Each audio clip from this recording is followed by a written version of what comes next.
Hi, everybody.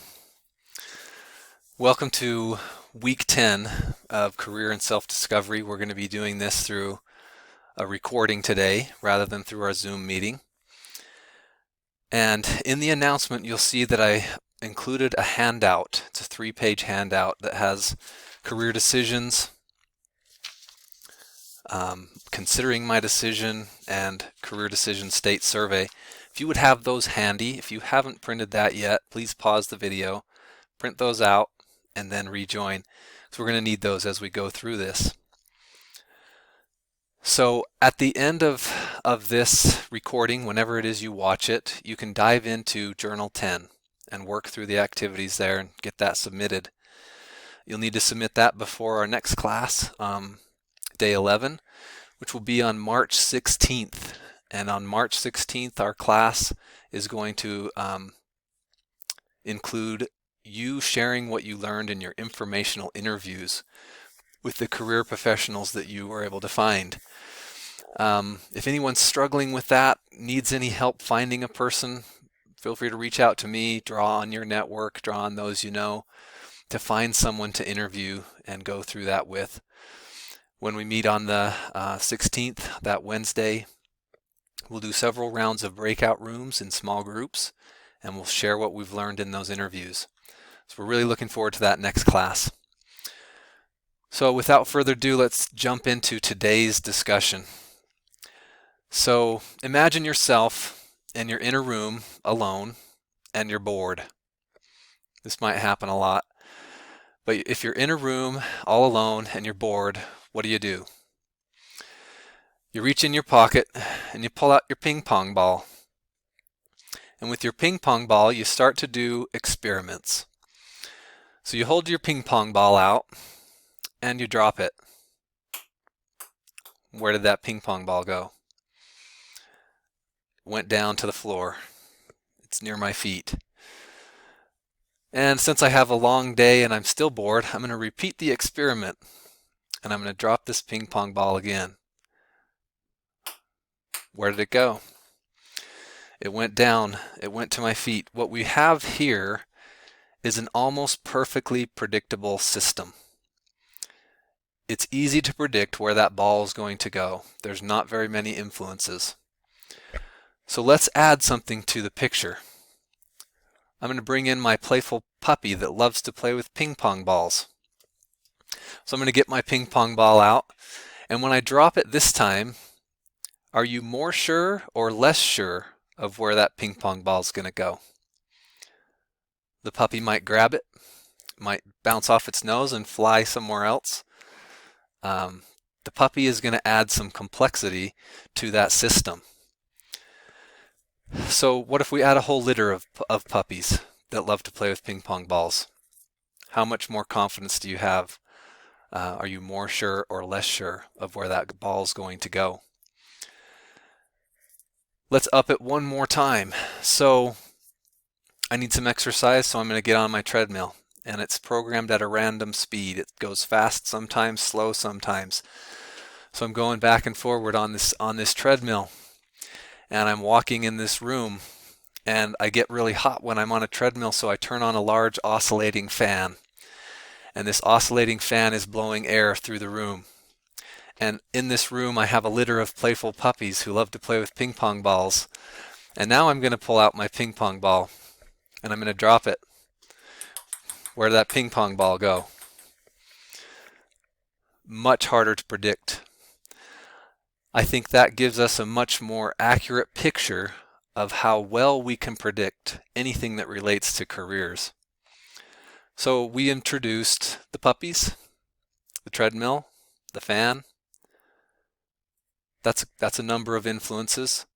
How many influences are on your career? I would suggest there's many more than that. So I would invite you to think about what influences are a part of my career decision. I have a list here that I'll just read through, but I want you to consider which ones of these stand out to you.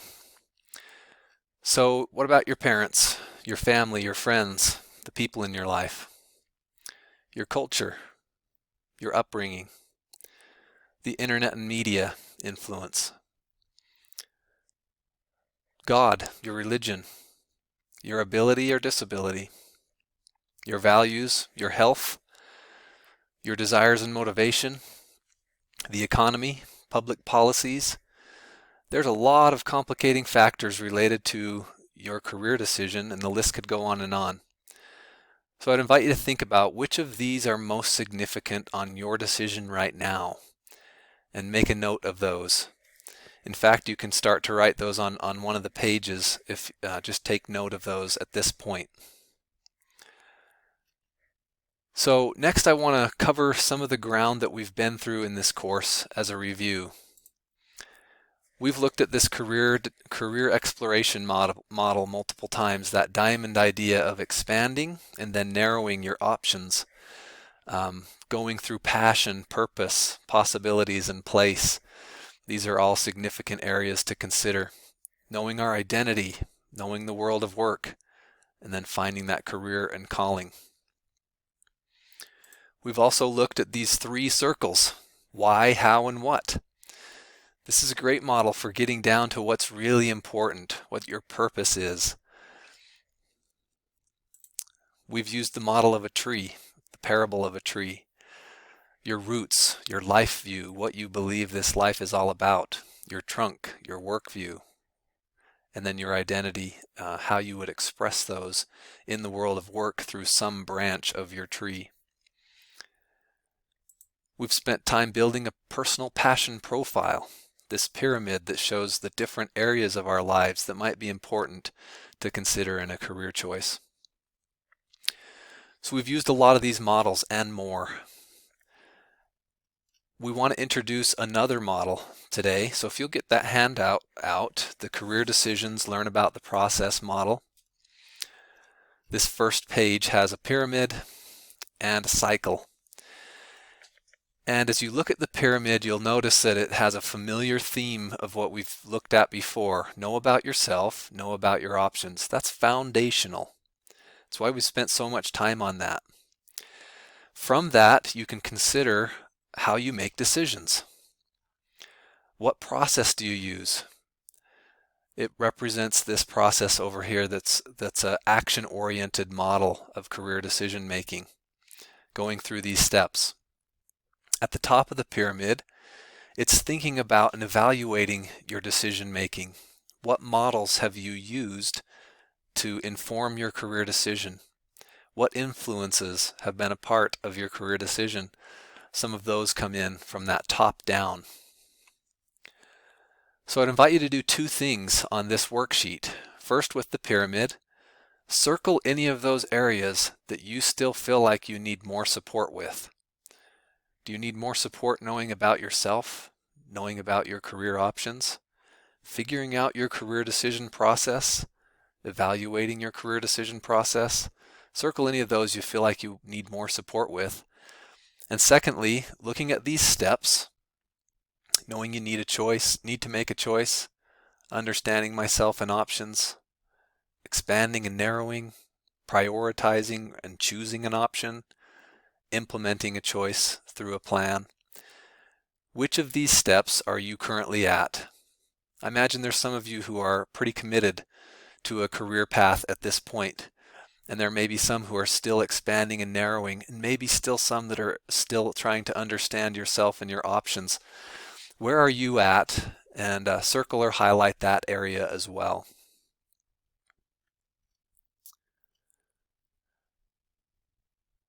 Next, on the second page, the Consider My Decision, this is where you get to start writing. What are the influencers that are involved in my career decision? Write down those areas.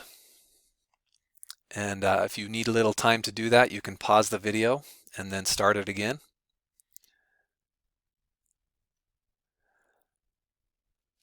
After you've got that list, we're going to use this circle that's called the Career Decision Space Circle. This is an opportunity for you to define what is a part of your career decision and what is not. If it's in the circle, it's an influence that you want to consider. If you don't include it in the circle, then it's a less significant influence on your career decision. So there's no right or wrong way to approach this, but you can create a circle for each of the elements, each of the influencers. A bigger one would be a bigger circle. A smaller one would be a smaller circle. You could also create it as a pie chart, just to show this is a big section of the pie. There's some other smaller sections of the pie as well. So again, invite you to pause and take a few minutes to fill out your circle, showing which influences of your career decision are most significant.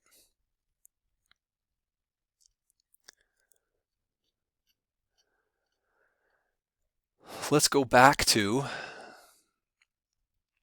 the pyramid. Sometimes it's helpful to approach your career decision from the bottom up, building on this foundation, and at other times, approaching your career decision from the top down, thinking about your decision making. There's 3 elements related to thinking about your career decision making that can be very helpful: mind, body, and spirit. To describe these, I would use 3 different shapes. They all perform a very different function in our lives. In the wisdom traditions, they refer to these 3 as the 3 centers of knowing: the intellectual center, the moving center, and the spiritual center. You can see underneath each of those, there's various models related to these different centers of knowledge. And I would ask you to ponder these questions. Which of these areas have you spent the most time with for your career decision? Is there an area that you've neglected? What would be the weakness of using only one of these wisdom centers in your career decision? Think about those questions. Hopefully many of these models look familiar to you. Throughout this class, we have covered some ground. This is a chart showing how on each day we've covered a different model of thinking about your career decision making. You can see that we've covered 9 of these models and maybe more, and we've integrated some of those models on other days. So choose which models you feel are most significant for you, that inform you in your decision making, that serve you well, that are useful for you.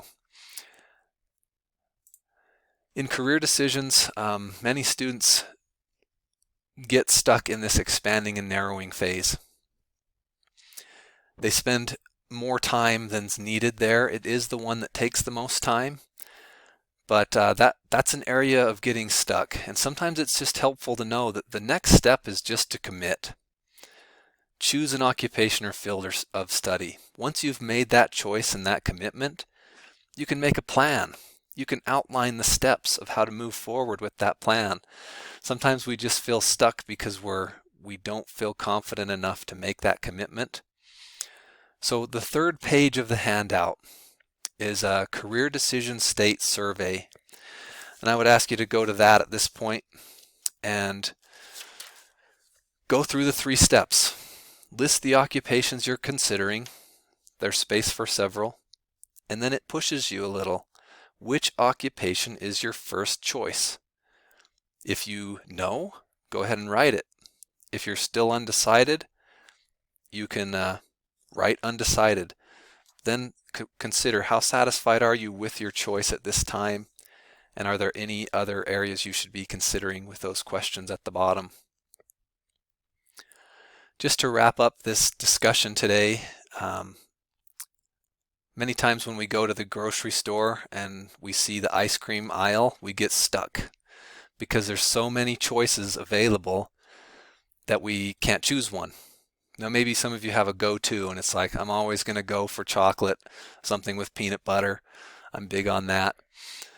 But what if you only had these 3? If you can get your careers down to 3, it's going to be easier for you to approach that career decision and explore more deeply. So consider getting that down to 3. If you're already at 1, deeply explore that 1. Continue to learn about it. So in the journal, number 10, there's going to be activities for you to do. You can write what you learned from this recording. You're going to tell me when you have your informational interview appointment. And there's a couple of assignments, barriers and major decisions. And there's instructions for an optional activity related to a patriarchal blessing and Book of Mormon. And that wraps it up for today.